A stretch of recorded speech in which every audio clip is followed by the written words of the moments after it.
네, 안녕하세요. 축구생각입니다. 축구 승무패 토토 7회차 분데스리가 7경기 분석 및 성 공유하도록 하겠습니다.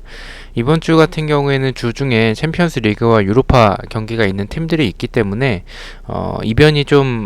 이변의 가능성이 좀 많아 보이는 회차라고 생각을 합니다. 일단 현재까지의 경기력 위주로 간단하게 분석을 했고요. 최종 픽 같은 경우에는 이러한 그 주중의 챔피언스 리그 그리고 유로파까지 반영을 해서 올리도록 하겠습니다.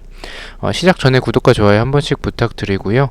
이번 경기부터 말씀을 드리도록 하겠습니다. 7위 글라드바흐 대 17위 마인츠의 경기입니다. 글라드바흐는 볼프스부르크와 0대0 무승부, 마인츠는 레버쿠젠과 2대2로 비겼습니다. 글라드바흐는 이제 티랑 그리고 자카리아 선수가 결장 예정이고요. 2승 2무 1패를 하고 있습니다. 마인츠 같은 경우에는 2승 1무 2패를 하고 있습니다. 글라드바흐의 압박 그리고 역습을 하는 과정, 세트피스, 침투 이런 부분들은 좋았지만 중원에서의 자카리아 그리고 공격진에 티랑이 없다라는 점은 조금 아쉽다라고 생각을 하고 있습니다. 마인츠 같은 경우에 레버쿠젠과 비기면서 나쁘지 않은 결과를 만들어냈고요. 콰이손이 이제 출전을 하지 못했는데도 불구하고 이런 마인츠의 공격진이 공간을 노리는 모습 그리고 측면에서의 크로스 등 뭐 준수한 모습이긴 했었지만 수비에서는 여전히 좀 아쉬운 모습이 있는 마인츠라고 생각을 합니다. 콰이손이 현재까지 부상자 명단에 올라와 있지 않기 때문에 출전이 가능하지 않을까라고 생각을 하는 그런 경기여서 이변도 조금 고려해봤지만 홈에서의 글라드바흐라는 점과 그리고 마인츠의 수비는 뒷공간과 측면에 대한 공간이 좀 너무 많기 때문에 글라드바흐가 이 부분은 충분히 노릴 수 있을 것으로 생각을 합니다. 글라드바흐의 압박이나 이런 역습을 하는 그런 모습들을 생각을 해본다면 무난하게 좀 득점할 경기지 않을까라고 생각을 하고 있습니다. 글라드바흐의 최근의 흐름 자체가 그렇게 좋진 않고 핵심 선수의 이제 부상이 있긴 하지만 이 선수들을 대체할 수 있는 뭐 엠볼로나 공격진의 호프만 선수 등이 있고 최근의 분위기가 좋은 볼프스 상대로는 무승부를 그런 볼프스부르크 상대로 무승부를 만들어냈었던 글라드바흐였었기 때문에 분데스리가에서 첫 번째 경기, 이번 경기는 이변을 보지 않고 글라드바흐의 단통 승을 예측을 합니다. 일단은 상대 전적에서는 글라드바흐가 좀 마인츠 상대로 압도적인 모습이 있습니다. 배당이 좀 생각보다 높거나 아니면 투표율이 너무 몰린다라고 하면 조금은 고민을 해보도록 하겠습니다. 3번 경기입니다. 프라이부르크 대 우니온 베를린의 경기고요. 프라이부르크는 브레멘과 0대0 무승부, 우니온은 샬케와 0대0으로 비겼습니다. 프라이부르크는 권창훈, 살라이, 슐루터백 선수가 결장 예정이고 2승 2무 1패로 홈에서 2연승을 하고 있습니다. 우니온 베를린 같은 경우에 렌츠 그리고 크루제 선수가 결장 예정이고 2무 3패로 원정에서 3연패 및 5경기째 승리가 없습니다. 프라이부르크는 지난 경기 무승부로 비기긴 했지만 최근에 보여주는 경기력 그리고 결정력 모두 좋고요. 그리고 스쿼드도 좀 어느 정도 자리가 잡힌 모습이지 않나라고 생각을 합니다. 특히나 뭐 정우영 선수도 그렇고요. 전체적으로 이런 침투하는 모습들이나 뭐 중거리, 크로스 이런 부분들이 좋았었던 프라이부르크였었습니다. 우니온 베를린은 지난 경기 샬케 상대로 슈팅을 20개나 때렸지만 아쉽게 결정력이 그다지 좋지 않았어서 샬케에게 승리를 하지 못하면서 무승부를 했었습니다. 롱킥으로 이제 공간을 노리는 모습이나 이런 압박적인 부분들 그리고 역습에서의 좋은 부분들 세트피스 이런 부분들이 항상 좋았었던 우니온 베를린이었죠.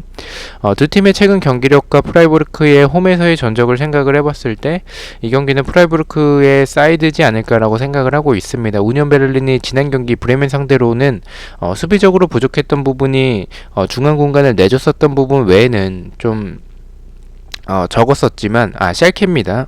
샬케 상대로 그렇게 중앙 공간 외에는 적었지만 그 이전 경기들을 보면 이 침투나 측면 그리고 크로스 수비에 대한 아쉬움을 가지고 있습니다. 그래서 현재 경기력이라면 질 것 같다라고 생각을 하진 않습니다.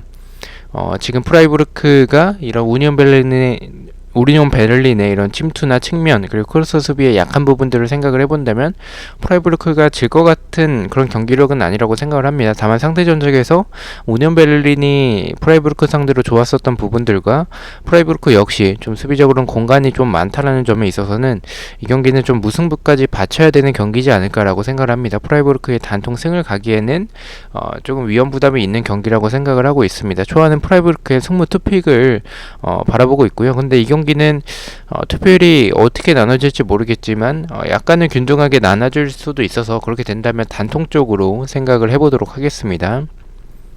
자, 4번 경기입니다. 3위 프랑크푸르트 대 1위 미넨의 경기고요. 프랑크푸르트는 켈른에게 2대0 승리, 미넨은 아르미니와 3대3으로 비겼습니다. 프랑크푸르트는 4승 1무로 4연승을 하고 있고 홈에서도 4연승을 하하고 있습니다. 10경기째 패배가 없고요. 미넨 같은 경우에 마르티네스, 그리고 밀러, 나브리, 고레츠카 등 결장 예정자가 좀 많습니다. 4승 1무로 원정에서 3연승을 하고 있고 6경기째 패배가 없습니다. 미넨이 아르미니 정도는 무난하게 이기는 그런 경기가 될 것으로 생각을 했었는데 무승부가 좀 나왔고요. 만약에 이 미넨과 아르미니 경기가 승부패 경기에 들어왔었다면 생각만 해도 끔찍합니다. 아마 2월 확률이 좀 높아졌었을 것 같습니다. 지난 경기 전반전을 보면 눈 때문인지는 모르겠지만 득점을 하지 못하는 그런 미넨의 모습이 있었고요. 2대0으로 지고 있는 상황에서 전반전이 끝났었고 후반전에 이제 눈을 다 치웠더라고요. 눈 치우고 나서 이제 3골을 넣었었던 미넨의 모습이었습니다. 프랑크푸르트 같은 경우에는 뭐 설명이 따로 필요 없이 굉장히 잘하고 있죠. 지난 회차에서도 저는 프랑크푸르트를 조금 의심을 해서 폴더를 좀 아쉽게 썼었던 그런 부분들이 있었지만 이번 회차는 또 상대가 미넨이라서 또다시 또 프랑크푸르트를 의심을 하고 있습니다. 공격에서의 이런 세트피스나 크로스 공격, 그리고 공간을 노리는 모습도 굉장히 좋고 역습도 좋고요. 그리고 템포도 굉장히 빠릅니다. 찬스는 굉장히 많았었지만 지난 경기에 이 켈른 상대로 득점이 나오지 않으면서 의외로 좀 고전했었던 그런 경기이긴 했었습니다. 힘겹게 득점을 만들고 나서 이제 세트피스에서 추가골을 넣으면서 무난하게 승리했던 프랑크푸르트였었습니다. 하지만 수비적으로는 불안한 부분을 분명히 가지고 있는 팀이라고 생각을 하고요. 미넨이 다음 주에 챔스 일정이 있고 부상자가 밀러 선수도 없는 부분은 조금 아쉽긴 하지만 리그를 지금 상황에서 로테이션을 돌리지는 않을 것 같다는 생각을 가지고 있습니다. 일단 이 부분은 조금 더 고민을 해보도록 하겠습니다. 프랑크푸르트의 연승이 좀 끊길 타이밍이 됐다라고 생각을 하고요. 지난 경기처럼 프랑크푸르트가 공격적으로는 좋았지만 득점적인 부분에서 아쉬운 모습이 나온다면 미넨이 그런 기회를 놓치지 않을 팀이라고 생각을 합니다. 그래서 저는 개인적으로는 이 경기는 프랑크푸르트의 단통 패로 예측을 하도록 하겠습니다. 자, 5번 경기입니다. 14위 켈른 대 10위 슈투트가르트의 경기고요. 켈른은 프랑크푸르트에게 2대0 패배, 슈투트는 헤르타와 1대1로 비겼습니다. 켈른은 안데르손 그리고 헥터 선수가 결정 예정이고 3승 2패로 5경기째 무승부가 없습니다. 슈투트가르트는 곤잘레스 선수가 결정 예정이고 1승 1무 3패로 원정에서 3연패를 하고 있습니다. 켈른이 지난 경기 슈팅이 6개밖에 없었고 너무나도 좋지 않았었던 모습들이 나왔었습니다. 압박 자체는 준수했지만 세트피스에서도 좋은 모습이 안 나왔습니다. 그만큼 찬스도 많이 없었고요. 공격적인 모습에서 좋았던 장면은 상대가 이제 실수했었던 그런 장면에서의 이런 공격을 풀어나가는 과정 외에는 이렇다 할 그런 모습들이 없었던 것 같습니다.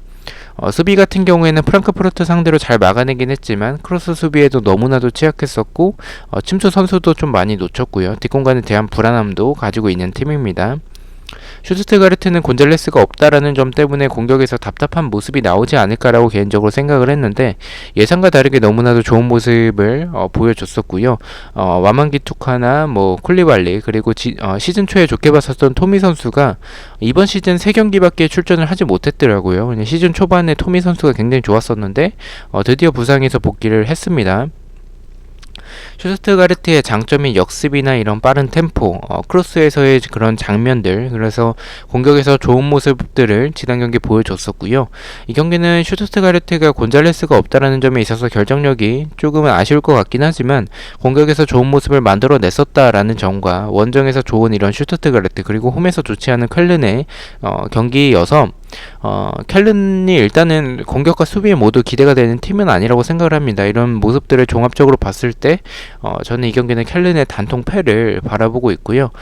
슈투트가르트의 이런 결정력 그리고 켈른이 쉽게 지는 팀은 아니기 때문에 무승부도 조금은 고려를 하고 있습니다. 현재까지는 슈투트가르트의 사이드로 보고 있고 초안에서는 켈른의 단통 패만 바라보고 있습니다. 자, 8번 경기입니다. 아우크스부르크 대 레버쿠젠의 경기고요. 아우크스부르크는 라이프치히에게 2대1 패배, 레버쿠젠은 마인츠와 2대2로 비겼습니다.